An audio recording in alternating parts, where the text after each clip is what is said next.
All right. Hello and welcome, Brandon. Thanks so much for chatting with us today. Thank you. I'm Bevin Clare and I'm the host for today. And I am so excited to chat with Brandon Ruiz. Brandon is a community herbalist and an urban farmer who spends his time working in urban gardens, making medicine, and working with the community. Brandon works mainly with the plants of the tropics, specifically from the Caribbean, his ancestral homeland. All right, we got the bio out of the way. So now um, I want to hear about, you have all these different things that you do. What is it like being Brandon the herbalist or the herbalist Brandon? What keeps you busy? Yeah, well, a lot of my time is spent with the majority of my work that's involving urban gardens around here in Charlotte, North Carolina. So this year, under the project that I run, the Charlotte Herbal Accessibility Project, we have 4 different gardens around town. We have 2 on the east side of town, 2 on the west side. There are 2 that are very much more interactive. There's a backyard garden and then a community garden that has kind of been neglected over a long period of time that we took up a couple years ago that we still tend to. And the 2 other plots are expansive and much more in the sense of like bigger production, like selling to chefs and restaurants and being able to do CSAs just at, a good scale. Hmm. So I tend to have a lot of my time in the early mornings out there. Early mornings and the evenings. I can definitely do the afternoon, but I notice my energy over a couple weeks span, especially in the summer, just it's so intense here. It can get Hmm. very, very hot through the day. So I tend to go out and work in the mornings, work in the afternoon or in the evenings. In the afternoon, I'll try to come in and just make food, which I do through the whole day anyway, but I try to focus on making food. And obviously plants involve themselves into that in every way, whether I'm like cooking with them or making tea or, making something to bring with me to go out, like, hibiscus and tamarind stuff with that has been really popular for me recently with this heat. So, yeah, I'm mostly just like in the dirt. And then when I'm interacting with people, which with everything going on, obviously is a lot more, there's a lot, much more much more minimal is much less. It's much less than usual. So it's sometimes very quick. It's like pick up, drop off outside of some of the gardens. And people will reach out if they're looking for something specific, if they want some food, if there's people like recently who are concerned about community members who don't have much food, then we get some boxes to them and some herbal care. So it really just depends. I mean, the plants are always intertwined in whatever I do. So That's fantastic. So how are you using the hibiscus and tamarind that, those cooling plants in the hot time? So I'll usually do like the sort of the Caribbean style of making the hibiscus, or hibiscus in Spanish we call it jamaica, or Hmm. sorrel is another common name for it. And so for the sorrel, we take it and I'll get like a big pot of water, bring it to a boil, and then I'll throw a bunch in after I kind of lightly wash it. I didn't grow enough to keep me going through the year, so this is like store-bought. And so I like to, rinse it off just in case. But at the ratio that's traditionally done in the Caribbean, it's usually very, it's much more than like an infusion. It's like a Hmm. very strong decoction that usually comes out like blood red, sort of black. And I'll have these big, like half-gallon containers that I keep in my fridge that my roommates love because it's like, what's in it this time, or how many are Hmm. there in the fridge. And so I'll make a big decoction of that. I may throw a little ginger root, a little bit of lemongrass, and then with the tamarind, I'll take all the shell and the seed off, and then I'll make like a juice that I'll just strain out, and then I'll put that juice into that as well.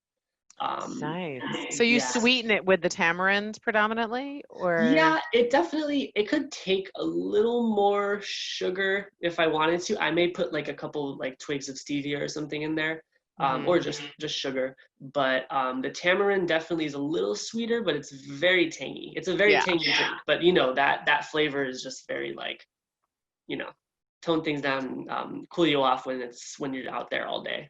So absolutely. Oh, that's great. They're both plants I also really love, especially in the heat. And yeah, totally. yeah, really good ones. So how did you find your path from the Caribbean to working in North Carolina in these urban gardens? It seems like a long way to go. Yeah, definitely. I guess to start, I wasn't actually born in the Caribbean. I was born in Florida, and as we were down there, because majority of my family is still in Puerto Rico, we would visit very often, like to the extent of my parents would be like, hey, you know, we have the weekend off, let's go to the island, or, you know, back and forth. So I frequented that as a child and was very involved in ways that didn't really occur to me or pop up back into my brain until I got more into plants. But, you know, it was very common, like, okay, you know, I'm eating this food, or this is the traditional whatever, you know, the lifestyle is a lot different. And I think it was really interesting to see that switch, you know, back and forth. Like Florida is definitely a melting pot, especially like in South Florida, but we're in Jacksonville. So there's definitely a community, but it was not as much, you know, the lifestyle was much different. So I spent time there. And then when I came up here, I was still very young when I came to North Carolina. When I started getting into plants and starting getting into things, there was it was obviously very interesting. I was very like intrigued of everything. I was learning about all these new plants. Like, what's that? What's that? From here, from there. Like I feel like some people, or a lot of people, will get started off as. And a few years back, I just kind of had this moment where I was doing stuff, and I was like, oh, there's like this personal connection with some of these plants that I know I'm making, but I feel like I'm missing something. Like I feel like there's things that are very intertwined within me, like whether that's genetically or like ancestrally, like, you know, my great grandparents or something was consuming these plants. And I wanted to look more into that. And so I had spent time in Puerto Rico, and I went back after not being there for many years. And then I ended up going, after that, it was like I was back very soon after each year. And even before I was doing that, I was bringing the things that reminded me, or that I saw that my family identified with, like ají dulce peppers are like a sweet, and it's like they're almost spicy, but they're kind of just tangy, sweet pepper that is very popular in Puerto Rico. And like those, for instance, I found seeds of them and people that were selling those, and so I started growing them. I started saving the seeds, and that I think was kind of the intro plant, because I started growing those. I started growing, if you're familiar with an herb called culantro. And so, yeah, so we call it recao. And I ended up getting some plant starts of that too. And I was like, whoa, you know, you can grow this stuff. Given that we do have a short season and we still are in the Northern Hemisphere, we can still, you know, prolong, sort of elongate the time that, you know, I can spend growing these plants and using them in the traditional ways. Here in Charlotte, you know, it's in the South, like it's hot. It gets these climates throughout the year that, you know, it does get down to the 30s and whatnot and 20s in the winter, but we mimic the Caribbean. We mimic, like, you know, tropical and like very dry regions of the world. So a lot of stuff can grow here. And I kind of learned that through the cycles as I was growing. The first year that I started the project, it was very, you know, let's grow herbs, you know, focusing on getting access or giving people access to that, teaching about it, not really a focus on the plants themselves. Well, there was, but not exactly what, and, you know, like a culturally relevant look at things. And as I had that happen to myself, I was like, whoa, you know, I think people would be interested in this if I was providing that for them. So I started to grow these plants and listen to the people in the community that were, you know, it was very intriguing to learn about these different plants and spices and whatnot, which are all super important. But even on the food realm of things, people were kind of just settling with, you know, like lettuce and broccoli and kale and squash and stuff like that. But even if it's just a subtle thing, like it's not just a butternut squash, like now we grow a Peruvian squash. And then someone from Peru was like, whoa, like I haven't seen that since I was a kid, you know? And so making those little connections that go up and starting to see how people connect with them in a deeper way, that made sense. I mean, that's how it happened to me, you know? So I started to pick up on that, and, you know, flash forward, I guess, to now, and now we're growing all these plants from all over the place. We have so many people in the community who connect with these plants on deeper levels.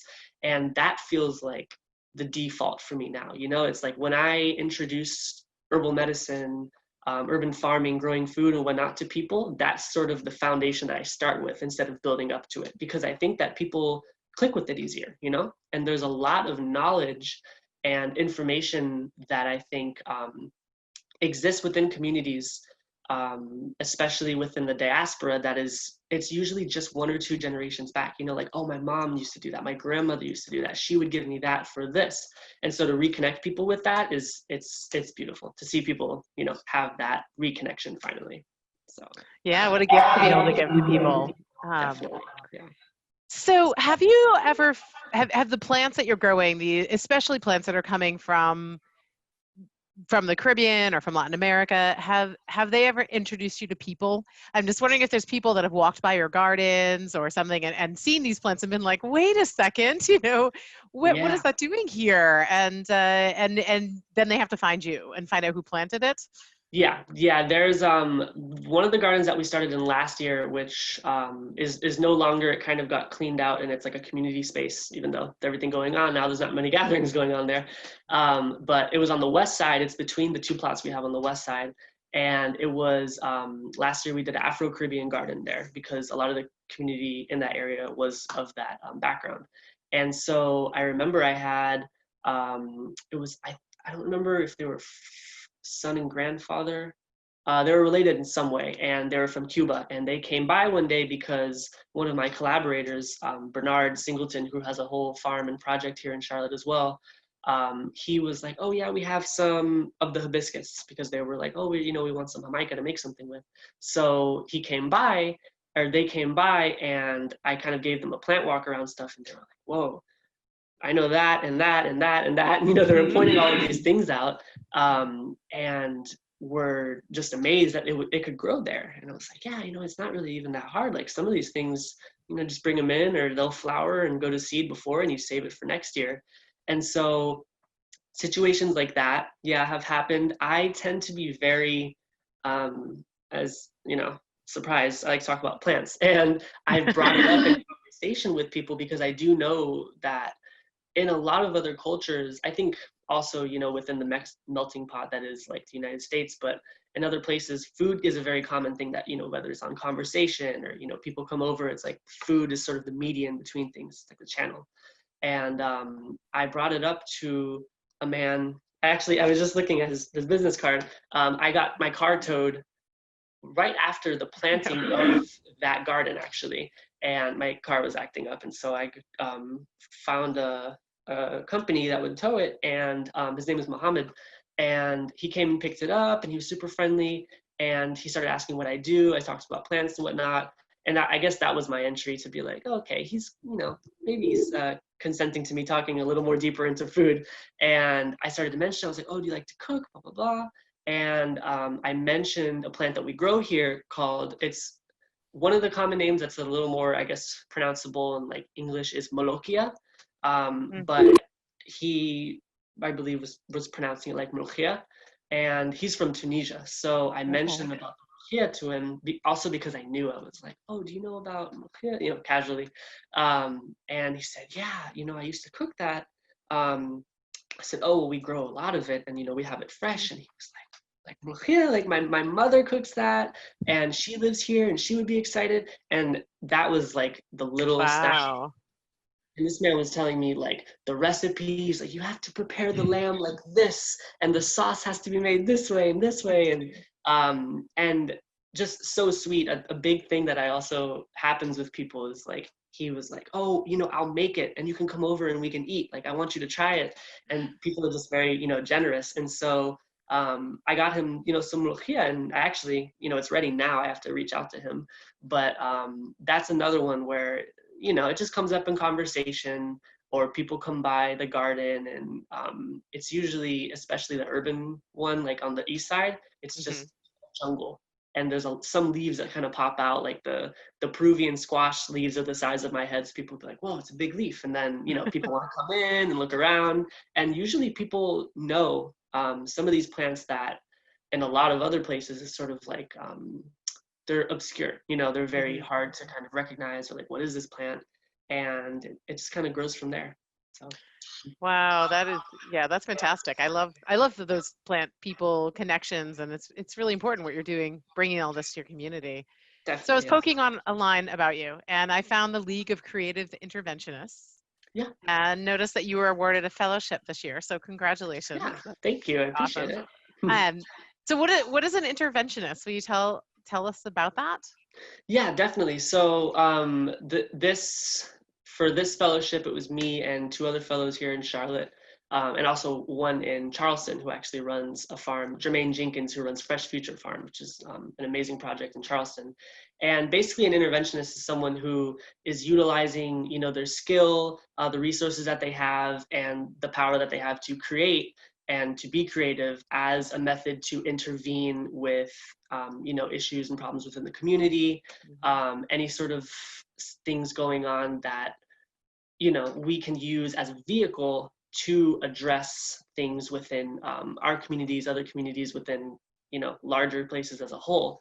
And so that ranges from everything to whether it's involving food, right? Or whether it's involving even just, you know, creative, like, what's the word I'm looking for? Kind of just like manipulation and creating things like Making Space, which is Alex Alcorn, who was one of the, a friend of mine and also one of the fellows who was doing that and just having like these tangible creations and things to be made, whether it was incorporated with plants, like, you know, making boxes, and just anything to get that process into, you know, the youth, into communities that are underserved and not really, you know, having access to some of this stuff that's just, you know, just not really, I wouldn't say extracurricular, but, you know, it's just something outside of the boundaries of the basics that, you know, maybe students would just get in school or just get, you know, in general. So we all have very unique, one of the other fellows, you know, was based on storytelling.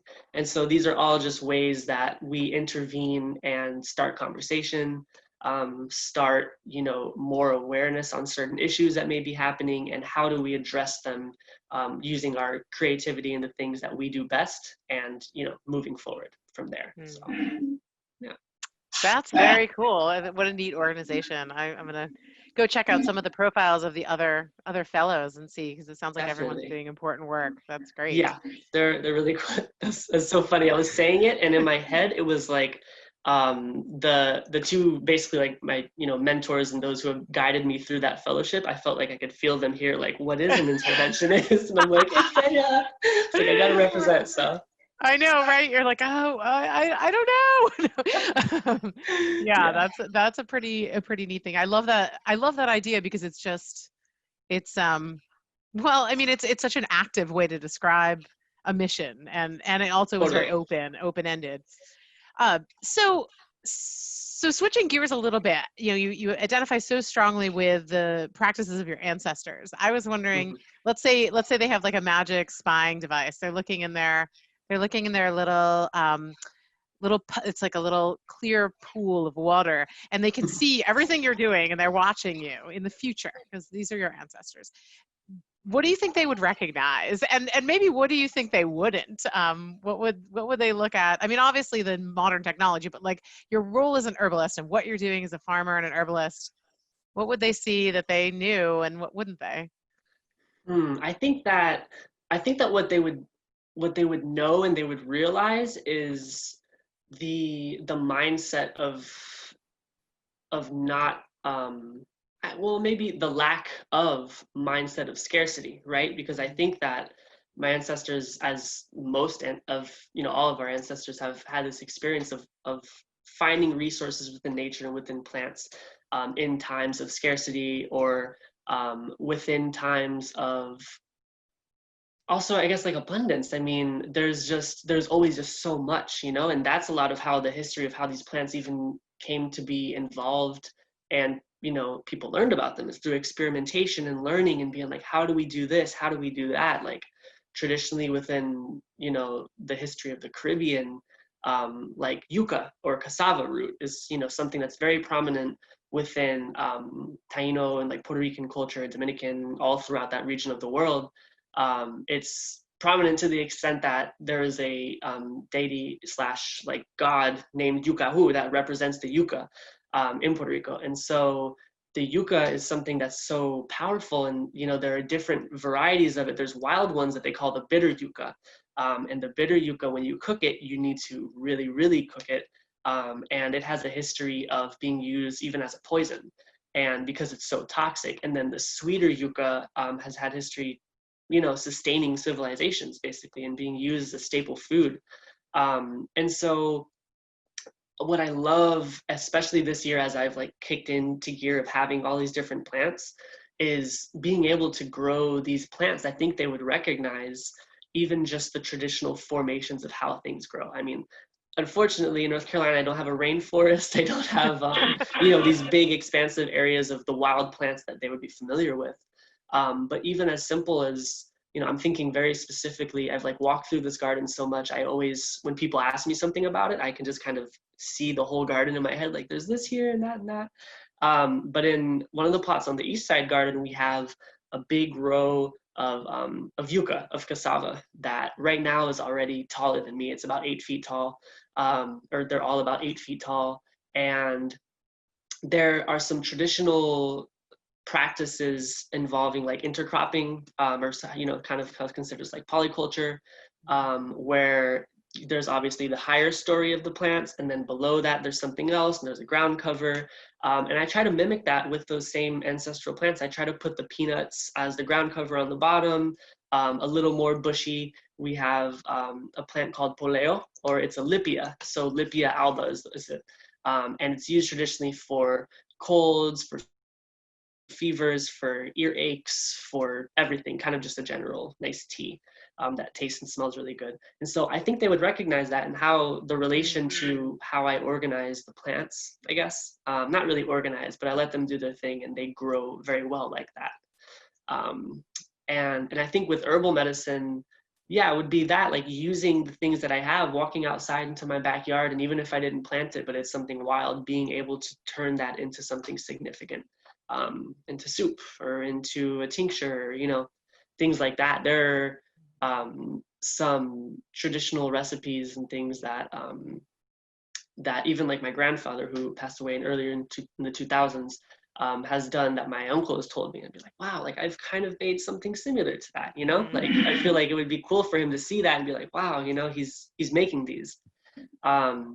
So yeah, I think those definitely, in terms of, recognizing. In terms of not recognizing, I think it's so unique, and I think it gives me a vantage point in how I deliver and how I use herbal medicine and like urban gardening and farming as a vehicle. But just these ways that, I think in my head how strange it is to see our garden on the east side. It's like there's a church and then a parking lot and then an apartment and then houses, and then it's just right there, like in the midst of it, It's like weird, it's just a pocket of this like other world. And from like a macro, it's like, whoa, that's interesting. And from a micro, you're within it and you're like, wow, it's like I'm in the woods right now, So maybe that lack of a natural blend into things would be, they'd be like, huh, interesting.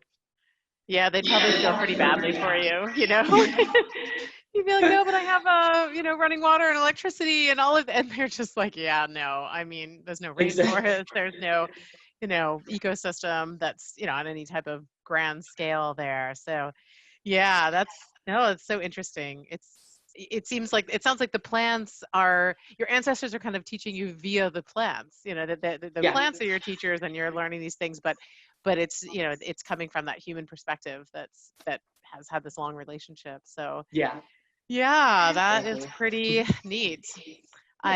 So let's say you're given a magical plant power. I mean, you already have magical plant powers, clearly, but you're given a new one. And this one, you can actually grow you can pick one plant or herb. I mean, one plant. And anywhere you plant it, it will grow. It doesn't really matter. I mean, you can like take this potentially Caribbean plant and plant it in the Rockies, or, whatever. So that's your magical power. So where would you plant this plant, and why? And what plant, of course, would it be? I would say, I think I would probably bring soursop, or what we call guanabana. It's Annona muricata. It's a big tropical tree with a fruit, if you're familiar. It kind of has like a alligator skin-esque look to it. And they call it soursop. In certain parts of the Caribbean, it's very sour. It's very tangy. The fruit itself is delicious. It's like they have big black seeds, but as they come out, there's just this white pulp that if you had the whole fruit and it was ripe and you just squeezed it, it would just tons of juice would come out, and the juice is really, really good. But I would say that because it's a plant that You know, some species of it are native to the Caribbean and have, you know, extensive history there. It's a very amazing, you know, the seeds have been used medicinally, the leaves, the fruit, and yeah, I just kind of have a good connection with that plant. As I've gone, even when I first started like traveling, I was in Costa Rica doing different things, and I would see it there and be like, oh, like finally, you know, like fresh guanabana, because you can only get it frozen here.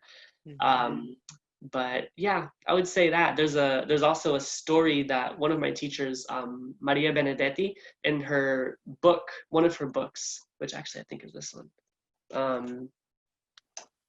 Do I have it? Oh yeah, it's this Dolores y Milagros, like a story for our innocence. And so it's just different stories in the island, and she doesn't really she kind of keeps this mysterious, like, is it real, or like, are the stories real, are the people real, like, I don't know, it's up to you. But one of the stories, there's a woman who starts to give birth as she's climbing the soursop tree and the top, and she's like communicating with the tree, like, please, like, don't let me, like, you know, like, support me, and like as I pick these fruits. And so it's just a really cool story. So I always think of that too. Wow, that's great. Will you tell us the name of that book again? Yes, it is called Dolores and Milagros, A Story for Our Innocence by Maria Benedetti. Thank you. That sounds great. And look at that picture on the front. I know, that's the this is like a semi, it's like a religious, like spiritual symbol of like the Taino people, which is like a triangle. They found like artifacts of it. And so yeah, it's like this position of her, and there's tons of different stories of like one of them with like a child, and like he like stole a goat that was supposed to use for a ceremony, and then one about this girl Lola who moved back to Puerto Rico, and like she had the magic number to like win the lottery in this town in the mountains, and a lot of cool stuff. It's something nice to read that I'll like, if I go out of town or to the beach or something, I'll like read it over the weekend and kind of relax. Nice. It's one of my favorite things about authors from Latin America and the Caribbean. There's often this, you know, kind of blurred line between reality and fantasy when you read those stories. And I love that. I love that because it's just, and there's all these like granular details that are definitely real and accurate, and then things are just thrown in there that you're like, oh, yeah, like, how interesting, like maybe that's real too. And yeah, I love that. So I'll have to check that out. Definitely, yeah. She's got some really good. She was who I got into involving like the beginning of my path learning about herbal medicine in Puerto Rico. Okay. And I met her, and she's so sweet. She took me and my grandparents on a walk in the mountains on like a trail. But I have like 3 of her books. I have another one about like basically the concept of like a green future in Puerto Rico, and the art is always like amazing. And then Earth and Spirit, Medicinal Healing, or Plants and Healing Lore from Puerto Rico. This one, she traveled all over the island and interviewed different elders about the medicines that they use. So it's a very amazing, just like practical, like glossary, and like, oh, we use it for blah, blah, blah, this and that. And you can kind of go to the reference page and go back about ailments. So yeah. That sounds fantastic. Thank you for that. Definitely. So if you were to look back at like you as a young herbalist or farmer, what do you think, what's something you've really changed your mind about since the beginning? What's, transformed in you? I think I would probably say just the way that when I started, and I understand it, it's not like I like hold this to myself or anything, and I see this within a lot of people and try to provide like any guidance or help if it's desired, is kind of how I was just so eager to know and to find out, to experiment, that it was just like whatever it is, give it to me. Like the cooler it sounds, stuff like that. I was getting into it, and I would go to, we live 2 hours from Asheville, North Carolina, and I would drive up there to the food co-op, which has a bulk room of herbs, which is like unheard of in Charlotte. And I would just go crazy. Like I would drive up just for the day, just to buy herbs at the bookstore, and then come back and then experiment and make these things. And so I had this, actually, maybe this is a 2-parted thing. I would say to myself in that way, like to continue that, because I kind of held myself to this thing that was like, wow, that was bad, or like, I don't want to do that. But I think it gave me the opportunity to see more stuff, you know, and like learn about these different things, and somehow directed me to the path back to myself. And so if that's the case, I mean, we do live, you know, as much as it is great to hold into this like local, like bioregional sort of thing, we live in such a connected world that like we can get these things from everywhere. And so I think the way that it stimulated the possibilities of like what I could do here, and like in ways like that, it helped me round it into being bioregional and looking like, oh, what's the other version that I would have here of that? Or like, what could we grow here? Or could we grow that, you know? So I would say that. And I would also say that because I did start a lot of my education, well, I studied for a while, but when I got formal education at the Blue Ridge School of Herbal Medicine, I was in Asheville, and I was in these places and like with all these people where it was just like, it was like a hot spot, you know, there was so much. I was like, man, this is like heaven. Who wouldn't want to be, you know, here and just go to all these places and just easily find plants like that? And I came back to Charlotte after that, not only because I was doing certain business stuff with plants as well, like tinctures, and I was like, oh, well, you know, if I get into this grocery store or this co-op, I'm going to be next to like 40 different companies. And, you know, there's just, it's such a concentration, which is definitely beautiful. But I had this idea as if it didn't exist anywhere else, as if Charlotte was void of it. And that switched up as soon as I started talking to elders here. I started looking at people who weren't saying, oh, I'm an herbalist. It was just normal for them. My neighbor 2 blocks over is from Vietnam, and his yard and front, back, and the sides and everything is like, it's just so dense, and just medicinal plants from Asia, vegetables. He has a giant patch of sweet potatoes in the front. He has stuff in pots. These like fruit trees he's been tending to for years that he brings in and out. And that's so much information firsthand, and knowledge, and people that are practicing that, like those are herbalists. And so I think one thing I would tell myself is to look in places that don't necessarily have a label or have this name tag of, you know, hi, I'm an herb store, herb, you know, herbalist, blah, blah, blah, because this is something that's very common and ingrained within cultures around the world. And people take that with them, and it continues to live with them. So to look at that as another form of education, definitely. Yeah, I hear this a lot from my students too, that, you know, that they're getting, you know, kind of formally trained, and they'll say, well, there's no herbalists in my area. And some of them live in like very large urban areas, and I'm like, oh, there's always herbalists in your area. Always. You just might not be finding them in the right place. And Exactly. it's so interesting to tell people, you know, how to find them, and to figure that out. And I always tell folks to go to whatever your local kind of quote ethnic market is, and, you know, hang out with the herbs. There's always fresh medicinal herbs, and ask people, you know, oh, you're buying that. Could I ask you what that's used for? You know, do you know about these things? And yeah, but it's true. I mean, people aren't hanging out their shingle as an herbalist, or even using that term. So Yeah. it's a great reminder, right? That it is everywhere, and that it can be fun and beautiful to kind of gather in these pockets of herbalists. But sometimes what we really need is to help, you know, acknowledge and integrate into it wherever we are. So that's a really good reminder. Yeah. So along those lines, you know, who is really inspiring you out there right now? Who are, you know, I want to know about them. I'm sure the listeners want to know about them. Who are you amazed with? I think I'm so funny. I'm like, I have a bookshelf next to me, and I'm like, oh, I can pull this one out for this. But I would say right now, someone who, and has been inspiring me for the past year or two, as I've like looked at what exactly I want to do with like the project and the work that I do, is Leah Penniman. She runs Soulfire Farms up in upstate New York, and she's the author of this book, Farming While Black. And which is an amazing book, regardless of, you know, your identity and whatnot, whether it's just about getting out the information that she talks about historically, even in the present, and, you know, the importance of, you know, Black farmers and like farmers of color, and basically the history behind it and how we move forward. And just everything that she does. I know obviously she's within just such an intertwined network, and whether it's, you know, having a book and having this established huge farm, in certain ways that may not relate to me because I don't have some of those resources, but how do I build up into that? And the way that she's created something that operates so organically, the ways that, you know, I'm obviously in the South, but for some reason I've been involved in the Northeast Farmers of Color Collective, or is it collective or something, group?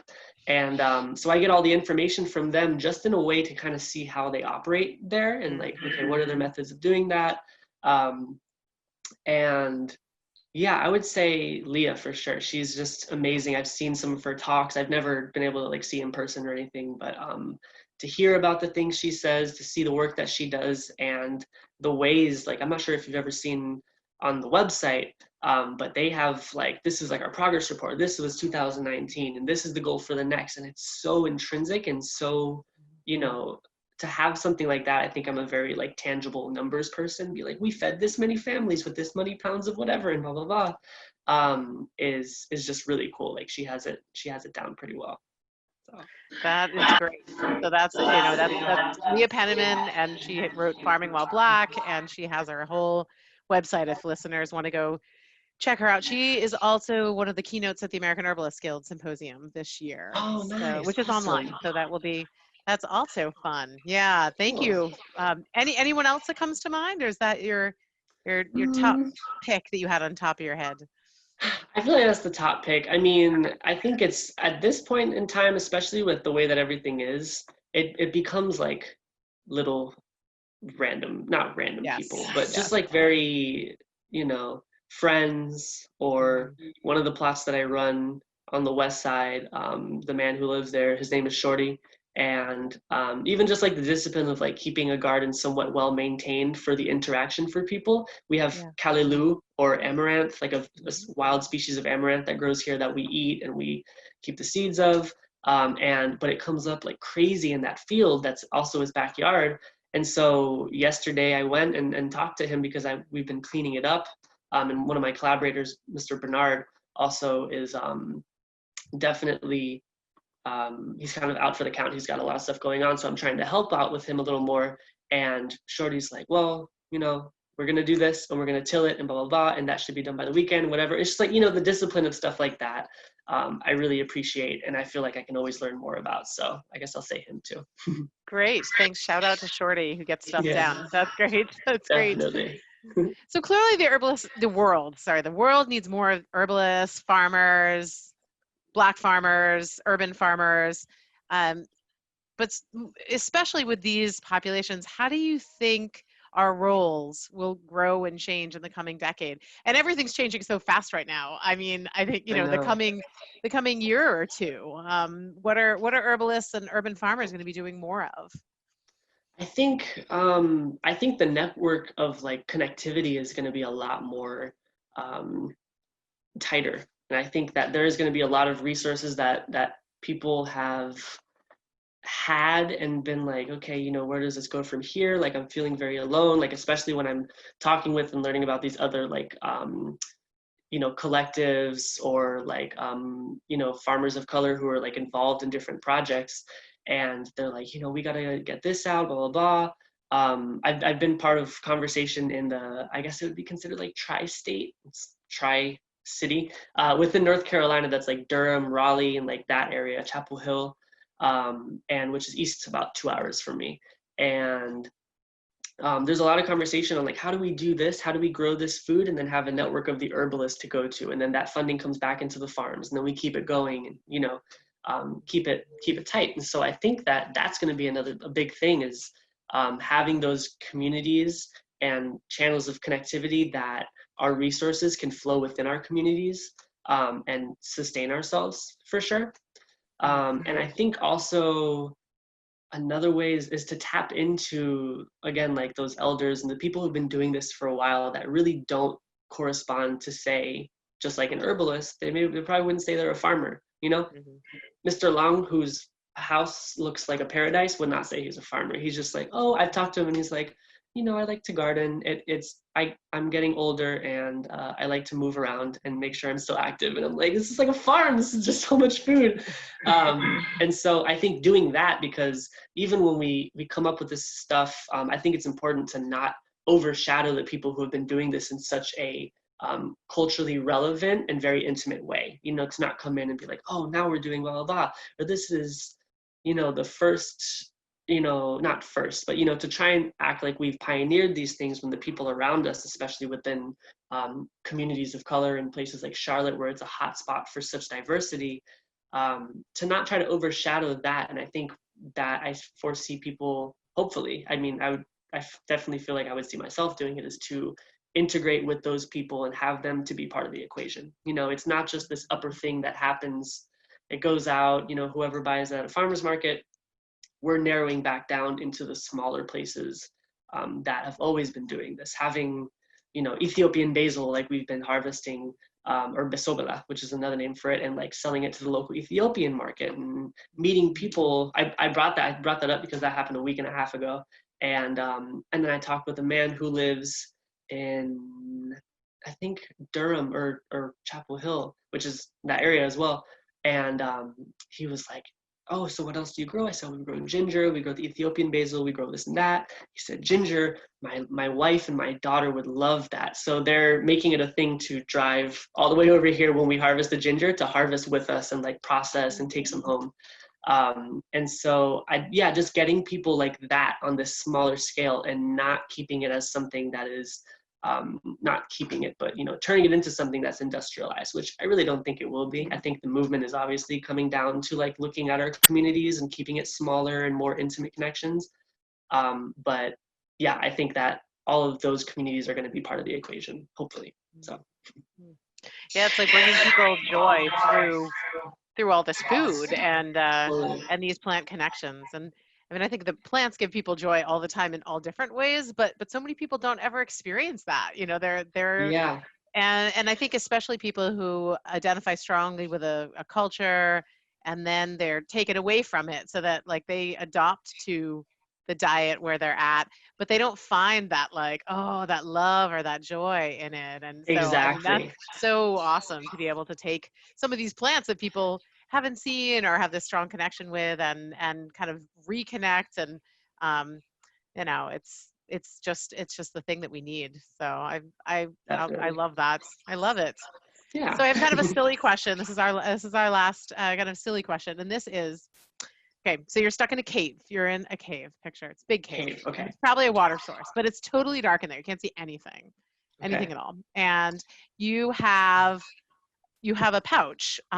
Maybe you have 3 pouches, and there's 3 herbs in there. Mm-hmm. What herbs do you want with you, and why? And you can feel free to blur the lines between reality and fantasy on this too. So, okay. What 3 plants or herbs or anything do you have in there that's going to help you survive or get out of that cave? Okay, I would say the first one would be, in this fantasy situation, we'll take out endangered and at-risk plants for just plants. Yes. we have a plant in the Caribbean called tabonuco that is in the same, I think it's the Burseraceae, mm-hmm. like Palo Santo and like copal and stuff like that.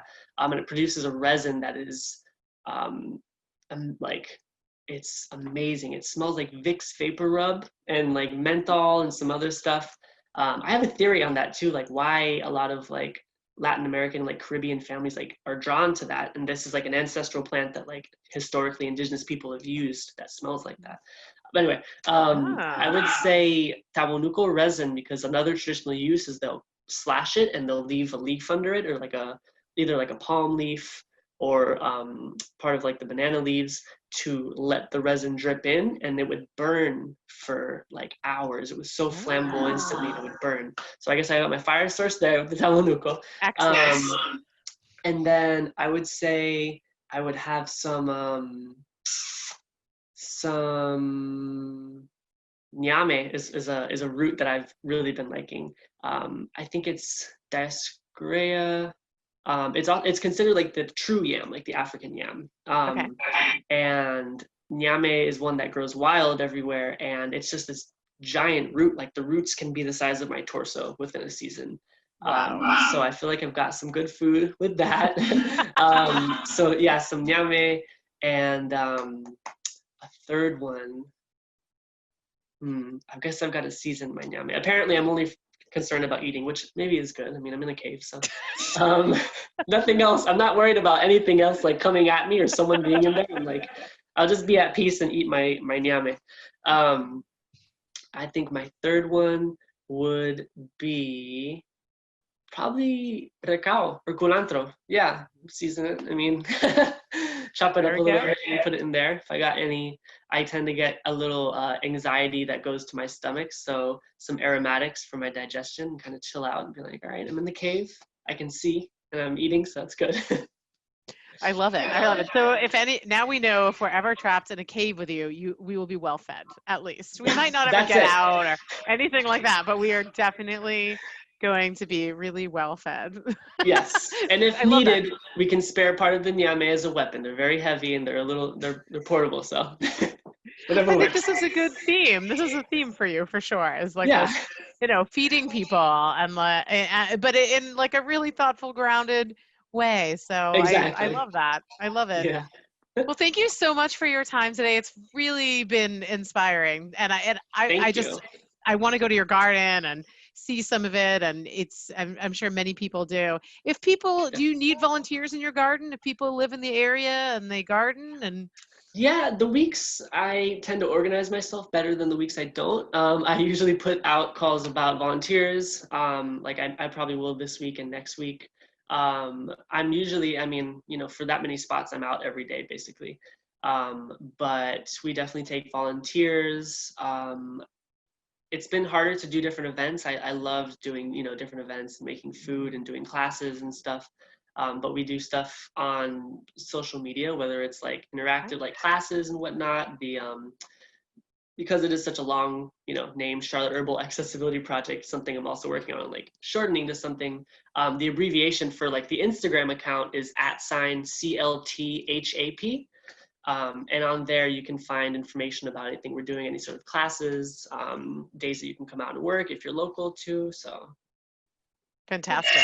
That's great. So people know where they can find you and support your work as well. Well, yeah, thank you so much for all of your time and energy and ideas and everything you're doing out there in the world. I know I'm grateful, and I'm sure so many others are. thank you. I appreciate that. Thanks for having me. Thank you.